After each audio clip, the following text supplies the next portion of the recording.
اب ہم ایک اس بادشاہ کا نام بیان کرتے ہیں جس بادشاہ نے سکہ، اشرفیاں اور دیناروں پر جو مہر یعنی ٹھپے لگائے۔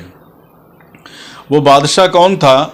وہ بادشاہ تھا ہرقل شاہ روم۔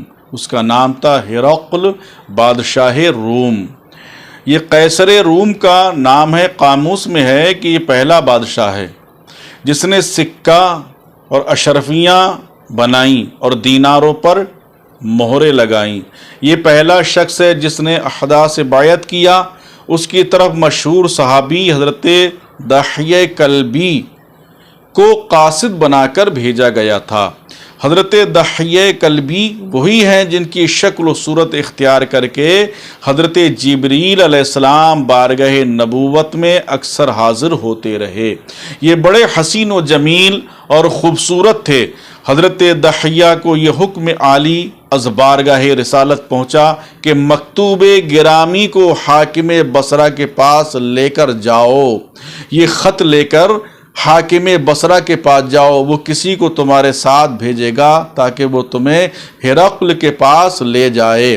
اس پر حضرت دحیہ بموجب حکم عالی وقار جب ملک شام میں بصرہ پہنچے، یہاں سے حارث بن ابی شمر کو، جو اس خط کا ایک معزز شخص تھا اور عدی بن حاتم طائی کے صحبت میں رہتا تھا، اس کو ساتھ لے کر ہرقل کے دارالسلطنت کی طرف روانہ ہو گئے۔ سننے کی بات ہے کہ اتفاق سے ہرقل یعنی بادشاہ ہرقل اس وقت بیت المقدس کی زیارت کے لیے گیا ہوا تھا، چونکہ اس نے نظر مانی تھی کہ جب خسرو پرویز کے قبضے سے روم کے بعض وہ علاقے جو رومیوں کے ہاتھ سے نکل کر فارسیوں کے قبضے میں چلے گئے تھے، جب وہ دوبارہ واپس مل جائیں گے تو وہ قسطنطنیہ سے برہنہ یعنی ننگے پیر بیت المقدس حاضری دے گا اور مسجد اقصی میں نماز پڑھے گا اور عبادت کرے گا۔ چنانچہ جب رومی فارسیوں پر غالب آ گئے تو اس نے حکم دیا کہ راستے میں فرش بچھایا جائے اور اس پر گل و ریاحین ڈالے جائیں۔ جب یہ بچھائے جا چکے تو وہ ان پر پاؤں رکھتا ہوا بیت المقدس گیا اور اپنی منت پوری کی۔ اسی زمانے میں جب کہ وہ بیت المقدس میں تھا، اس نے ایک رات ستاروں کی روش اور ان کے احکام اور اثرات پر غور کیا، اور اسے ایسا معلوم ہوا کہ ان کے اثرات اور احکام کے زیر اثر اس کی ذات میں ایک تغیر و تبدل واقع ہوگا۔ چنانچہ وہ خبیث النفس اور منکر الہیہ ہو کر اٹھا۔ اس کے مصاحبوں نے اس سے پوچھا کہ آج ہم تجھے غمگین اور پریشان دیکھ رہے ہیں، اس کی وجہ کیا ہے؟ اس نے کہا کہ وجہ اس کی یہ ہے کہ میں نے ستاروں کی روش سے ایسا مجھے ظاہر ہوتا ہے کہ ملک جو ہے وہ خطرے میں ہے اور ملک الختان نے ظہور کیا ہے، یعنی اس قوم کے بادشاہ نے ظہور کر لیا ہے جس قوم میں ختنہ کرنے کی سنت ہے، اور قریب ہے کہ ان کا دست تسلط ہماری مملکت کے علاقے میں داخل ہو جائے اور ان شہروں کے رہنے والوں پر وہ غلبہ و فتح پالیں۔ تم لوگ مجھے بتاؤ کہ ایسی کون سی قوم ہے جن میں ختنہ کرنے کی سنت ہے؟ مصاحبوں یعنی ساتھیوں نے کہا، اس زمانے میں تو یہودی ہی ہیں جو ختنہ کرتے ہیں۔ اس پر اس نے حکم دیا کہ جہاں بھی یہودی ہیں انہیں قتل کر دو۔ اسی دوران قیصر کے کان میں لوگوں نے یہ بات پہنچائی کہ ایک شخص عرب میں ظاہر ہوا ہے جس کے عجیب و غریب واقعات اور نرالے واقعات کے ظہور کی اطلاعیں مل رہی ہیں، اور نقل کرنے والے اسے نور نبوت کے ظہور سے تعبیر کرتے ہیں۔ سبحان اللہ۔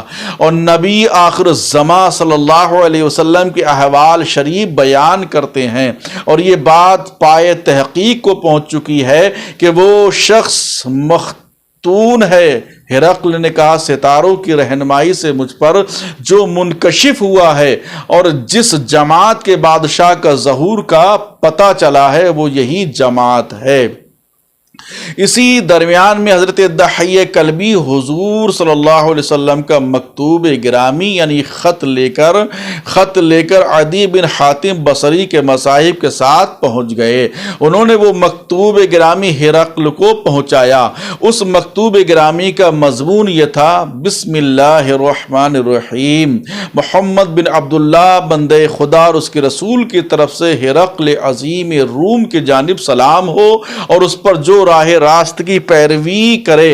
اما بعد میں تمہیں کلمہ اسلام کی طرف دعوت دیتا ہوں، مسلمان ہو جاؤ گے تو تم سلامت رہو گے اور اللہ تعالیٰ تمہیں دونا اجر دے گا، اور اگر تم اس بات سے پہلو تہی اور روگردانی کرو گے اور میرے دین کو قبول نہ کر سکو گے تو تم پر مزارعو اور رعایا کا گناہ ہوگا۔ اور اہل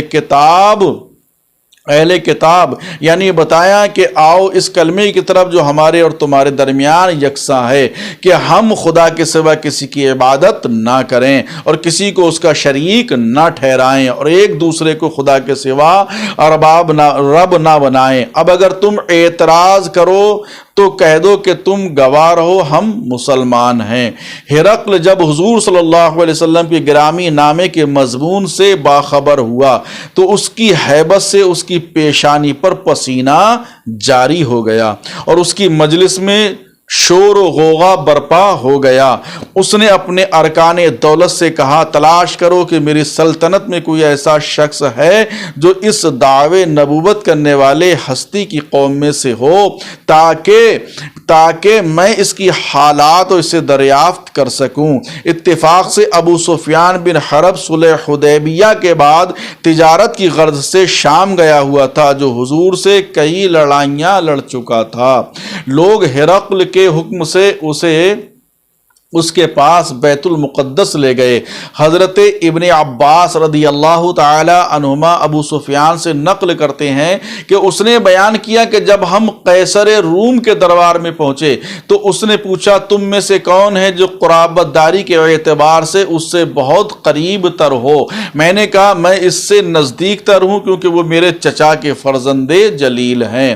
ابو سفیان کی یہ بات بظاہر درست نہ تھی، اس کا اس رشتے سے یہ مقصد تھا کہ اس کے اور حضور صلی اللہ علیہ وسلم کے آبا و اجداد کے درمیان اس کی نسبت ثابت تھی، کیونکہ ابو سفیان کا جد امیہ بن عبد الشمس بن عبد مناف اور حضور کے عبد المطلب بن ہاشم بن عبد مناف کے بیٹے تھے۔ اس نسبت سے کئی پشتوں کے بعد دونوں کے خاندان ایک ہو جاتا تھا۔ ابو سفیان نے مزید بیان کیا کہ اس کے بعد ہرقل نے مجھے اپنے سامنے بلایا اور میرے ساتھیوں کو میرے پیچھے کھڑا کر دیا۔ ترجمان سے کہا: اس کے ساتھیوں سے کہہ دو کہ میں ابو سفیان سے اس ہستی مقدس کے حالات میں سے کچھ چیزیں دریافت کروں گا، اگر یہ خلاف واقع جواب دیں تو تم اس کی تکذیب کر دینا۔ ابو سفیان نے کہا: خدا کی قسم اگر میں اس بات کی شرم و حیا نہ رکھتا کہ مجھ سے جھوٹ نقلو تو میں بہت سی باتیں حضور پر جھوٹ اور بہتان کی باندھتا۔ اور ابو سفیان نے سچ کہا، وہ عداوت اور اختلاف جو اسے بارگاہ نبوت سے تھا اس کا تقاضا یہی تھا کہ وہ حضور پر جھوٹ باندھتا، اور جو اس نے تکلفاً کہا کہ حیا و شرم مانے آئی تھی، غلط ہے، کیونکہ حیا تو ایمان کا شعبہ ہے اور ایمان ہی اس میں نہ تھا۔ ہاں، لوگوں کے سامنے ذلت و رسوائی کا البتہ خوف تھا، اور یہ کہ ہرقل نے اس پر اس کے ساتھی مقرر کر رکھے تھے کہ اگر یہ جھوٹ بولے تو مجھے بتانا تاکہ میں اسے سزا دوں۔ اس کو انہی کا ڈر تھا، ورنہ کوئی اور امر مانے نہیں تھا۔ ابو سفیان نے بیان کیا کہ اس کے بعد ہرقل نے مجھ سے پوچھا کہ اس ہستی مقدس کا اصل و نسب تمہارے درمیان کیا ہے؟